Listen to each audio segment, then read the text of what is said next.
yet. Congressman Santorum, John Sununu was saying, or perhaps you were saying, that the leadership, the Democratic leadership of the House, knew all about this check cashing business long ago and did very little about it. Not only did the Democratic leadership know, it seems to me that every single congressman and congresswoman must have known that you were allowed, as part of the rules, to write a check, and if your bank wouldn't, if your balance wouldn't cover it, they would cover it for you. And this has been out there. Newt Gingrich must have known. You all must have known.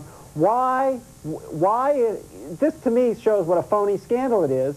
If it's such a transparent outrage, why didn't Newt object to it 12 years ago when he first got into Congress and learned about it? Well, number one, not everyone knew, and I can tell you that we had a Republican conference, I think it was on Thursday when we talked about that, and the question was asked to the members of the conference. There was probably 130 members there, and the question was asked, how many knew that you were allowed to do this advancing on your next check?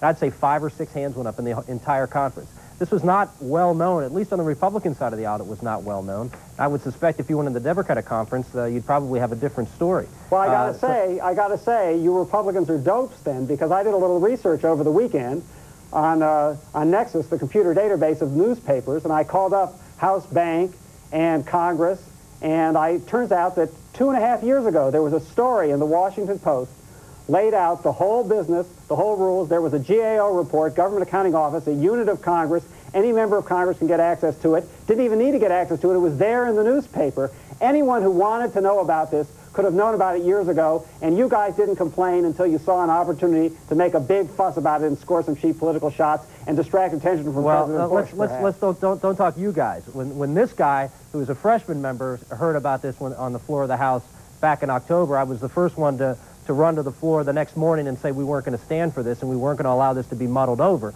And the fact is, and Pat Roberts noted this on the floor of the House on Thursday night, there was a sheet put out by the Sergeant of Arms Office back in 1978 that clearly delineated the rules of the House and the rules of the House Bank. And the rules said that you would have 24 hours in which to cover your check. If not, they were going to bounce it back. Those were the written rules. Now, there could have been unwritten rules, sort of the wink and nod rules to your buddies in the Sergeant of Arms Office, but that was clearly not the rules of the House Bank. Well, Rick, we have a congressional investigation coming up. What's the talk in the House about that? Well, you know, what I'm hoping is that they're gonna start to ferret out some of the things that are going on there. I mean, this is an institution that frankly has just been so poorly mismanaged. All right. I wish we could get to. I got to cut you off there. We have to take a break. When we come back, we're going to get around to those White House perks. Hello, I'm Susan Rook. At the top of the hour, it's called NIH, NHI, no humans involved. But that refers to 45 dead women, and people want to know why the murders remain unsolved. And in South Africa, heavily armed policemen try to stem violence hours before the whites-only referendum. Prime News is right after Crossfire.